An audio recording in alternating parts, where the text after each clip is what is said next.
दर्शकों नमस्कार और एसएस न्यूज 5252 पर आज हमारे साथ एक खास मेहमान है जो कि समाज सेवी है, राजनीति में भी है। उनका नाम है सुनीता सौरभ। सुनीता जी आपका स्वागत है। आपका भी बहुत स्वागत है। और हमारे साथ हैं सोनू जी और वरिष्ठ पत्रकार हैं योगेश भारद्वाज जी। बहुत बहुत धन्यवाद। आप सभी का स्वागत है। दर्शकों आज जो हमारी मेहमान हैं वो ग्रामीण क्षेत्र की महिलाओं के वेलफेयर के लिए बहुत ही अच्छा काम कर रही हैं और मैं आपको बता देता हूं कि आज की डेट में भी 500 से 600 हमारी जो महिलाएं, माता बहनें, जो बेटियां हैं वो इनके अंडर ट्रेनिंग लेकर काम कर रही हैं, पैसा कमा रही हैं और एक अच्छा जीवन जी रही हैं। वो किसी परिवार के ऊपर डिपेंड नहीं है, बच्चों की फीस भी भरती हैं, अपने शौक भी पूरे करती हैं। इस तरीके से वो एक अच्छी लाइफ जी रही हैं। और अभी तक की बात करें तो कम से कम 15 से 16 हजार हमारी जो माता बहनें, बेटियां हैं वो इनसे ट्रेनिंग ले चुकी हैं, चाहे वो ब्यूटी पार्लर का कोर्स हो, चाहे वो फैशन डिजाइनिंग का कोर्स हो या बैग बनाने जैसे ऐसे तमाम बहुत सारे कोर्स हैं जो इनकी फाउंडेशन है, मोक्ष एक दिशा फाउंडेशन। तो इनका स्वागत करते हैं। आपका स्वागत है जी सर, आपका बहुत बहुत स्वागत है सर। क्योंकि आपके चैनल के माध्यम से मैं देखती हूँ तो आज बहुत अवेयरनेस ग्रामीण क्षेत्र तक पहुंच रही है और सर ऐसी जरूरत है आज के चैनल्स की, एक सच्ची पत्रकारिता की जो ग्रामीण क्षेत्र तक जो अवेयरनेस पहुंचे। तो आपका भी बहुत बहुत धन्यवाद सर। मैम मेरा पहला क्वेश्चन आपसे रहेगा कि समाज सेवा के साथ साथ में आप राजनीति में भी एक्टिव हैं, तो राजनीति में आने का आपका क्या एक कारण था, उसके बारे में आज हमारे दर्शकों को बताएं। सर देखिए, राजनीति मेरा बैकग्राउंड ऐसा कोई नहीं है कि जो मैं राजनीति से मेरे पापा या कोई रहा हो मेरी फैमिली में से, लेकिन मेरा एक राजनीति का जब मैंने देखा कि एक यहाँ से कि एक कोई ऐसी घटना घटती है जिसमें मैं देखती हूँ कि प्रशासन एक एमएलए के एक फोन से चलता है और एक प्रशासन जो आईपीएस आईएएस करके आ रखे अपना इतना जीवन वो गवा के पढ़ाई करके आते हैं, तो एक एमएलए का अगर फोन आता है तो उससे उस फोन द्वारा हमारे आज के यूथ पर या हमारी किसी चीज की कार्यवाही पर काम होता है। तो उस दिन सोच लिया था सर कि अगर ऐसा ही है, एक +2 पढ़ा और एक 10th पढ़ा एमएलए, बहुत सारे एमएलए की तो फर्जी डिग्रियां होती है बना के जो एमएलए बन जाते हैं। तो अगर आते हैं उसके अंदर तो सर उनसे अगर प्रशासन चलता है, उनसे आईएएस अफसर चलते हैं, तो सर मैंने उसी दिन ठान लिया था कि मैं डेफिनेटली अगर मैं आऊंगी राजनीति में आई तो मैं फाइट करूंगी। और मैंने उस दिन सपना बना लिया था कि मुझे राजनीति में आना ही आना है और इस तरीके से अगर मेरे युवा की बात होगी, मेरे यूथ की बात होगी, आने वाली जनरेशन की बात होगी तो मैं वहां फाइट जरूर करूंगी। सुनीता जी देखिए, कोई कमेंट में क्वेश्चन मार्क उठाए उससे पहले हम आपसे एक सवाल पूछ लेते हैं। जैसे कि आपने बताया +2 पास एमएलए बन जाते हैं, 10वीं पास एमएलए बन जाते हैं। सबसे पहले आप अपनी थोड़ा एजुकेशन के बारे में हमारे दर्शकों को जरूर बता दें। सर मेरा एजुकेशन +2 रहा है शादी से पहले, और शादी के बाद मैंने अपना बीए कंप्लीट करके और फिर मैंने एमएसडब्ल्यू करा है और वो मेरा अभी क्लियर हुआ। एलएलबी मैंने जब किया था तो एलएलबी मेरा sir 2nd year pass out हूँ और 3rd ईयर अभी चल रहा है सर। देखिए सुनीता जी, राजनीति में आप सक्रिय हो, हाल ही में आपने अभी होटल विधानसभा क्षेत्र से चुनाव लड़ा, लेकिन हर चीज के 2 पहलू होते हैं, दिन रात, अच्छा बुरा, हार जीत। आपने चुनाव होटल विधानसभा क्षेत्र से लड़ी, पहला चुनाव था, हार चुकी थी। लेकिन बात की जाए होटल विधानसभा क्षेत्र की, ऐसी केस कौन कौन सी समस्या थी जो होटल विधानसभा क्षेत्र के अंदर थी? देखो, होटल विधानसभा की अगर हम समस्या की बात करें तो अनलिमिटेड है सर, जिनको हम काउंट नहीं कर सकते किसी भी आधार पर सर।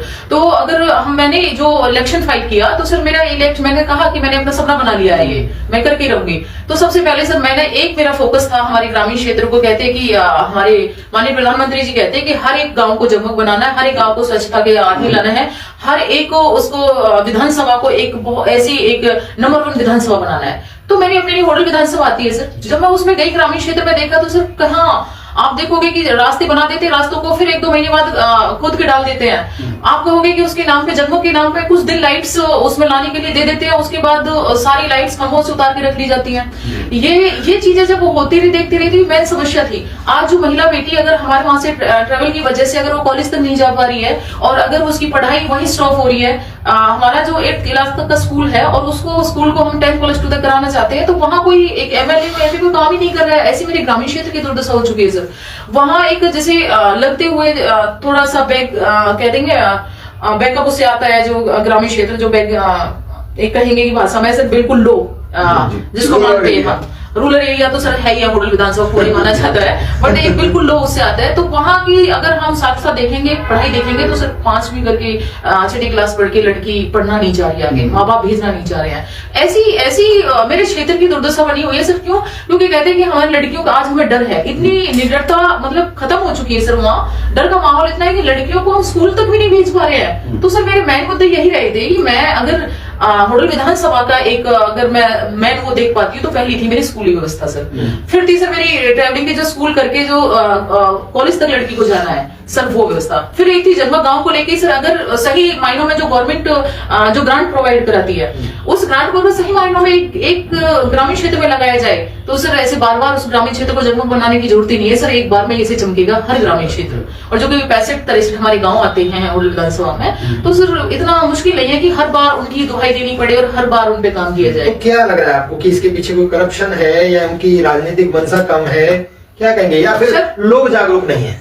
लोग तो जागरूक है ही नहीं सर, और करप्शन अनलिमिटेड है सर। उसमें कहेंगे कि मैं खुद बैठा हूँ, एक चेयरपर्सन हूँ, उसके नीचे 6 लोग हैं। अभी भी हमारी अभी बहुत सारी चीजों का अभियान चला हुआ है, आप देख रहे होंगे कि निकल के आ रही है चीजें। वो तो कहते हैं कि अगर 15 करोड़ मैं कमा रहा हूँ तो 1 करोड़ क्लर्क भी कमाएगा।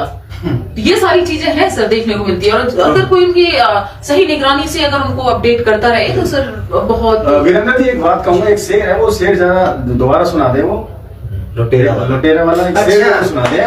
बिल्कुल बिल्कुल। देखिए एक समय हुआ करता था जब भारत सोने की चिड़िया कहलाता था, विश्व गुरु कहलाता था, परंतु आज उस भारत की कुछ तस्वीर बदल चुकी है। तो उस पर एक किसी कवि ने लिखा है कि जहां दफ्तर दफ्तर कुर्सी डाले बैठा एक लुटेरा, वो इंडिया देश है मेरा।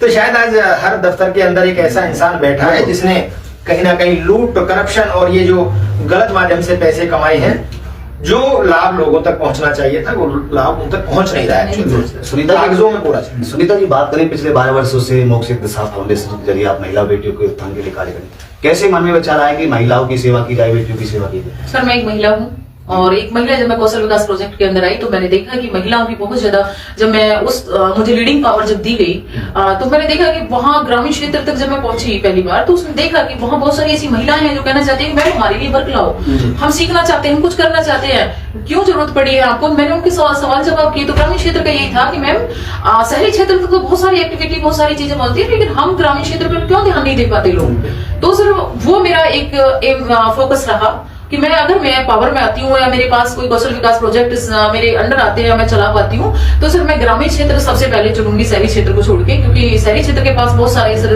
कंपनियों तक भी लड़कियां चली जाती हैं, बहुत सारे ऐसे रोजगार हैं, लेकिन महिला ग्रामीण क्षेत्र की सवाल आता है तो वो करना तो चाहती है सर, लेकिन उसके पास एक सीढ़ी नहीं है, फर्स्ट सीढ़ी। और प्रशासन बहुत सारी एक्टिविटी सरकार देती है, प्रशासन पहुंच नहीं पाता सर वहां तक। तो मेरा मेन फोकस यही रहा कि मैं एक पहले महिला हूं और मैंने ग्रस्त जीवन भी जिया, एक माँ भी हूं, पता है कि आज की एजुकेशन कितना महंगा है, और हर लड़की, हर महिला चाहती है कि हमारी स्किल जो सेल्फ डिपेंड बनना, कि सेल्फ डिपेंड कहते किसको है, पहले तो ये उनको जानना जरूरी था सर। वो मैंने एक्टिविटी चलाई, और जब वो सेल्फ डिपेंड बनने लगी ना सर तो उनमें एक मांग बढ़ने लगी ग्रामीण क्षेत्र में, तो मैंने सारे प्रोजेक्ट्स अपने ग्रामीण क्षेत्र में दिए, और जो कि आज देख रहे होंगे सर उनका घर, उनका बाहर बहुत अच्छे से जीवन चल रहा है। और सर कहेंगे कि दुआएं बहुत मिलती हैं कि जब उनके घर चलता है, उनके बच्चों की फीस बढ़ती है, तो बहुत सारी SS News Baman.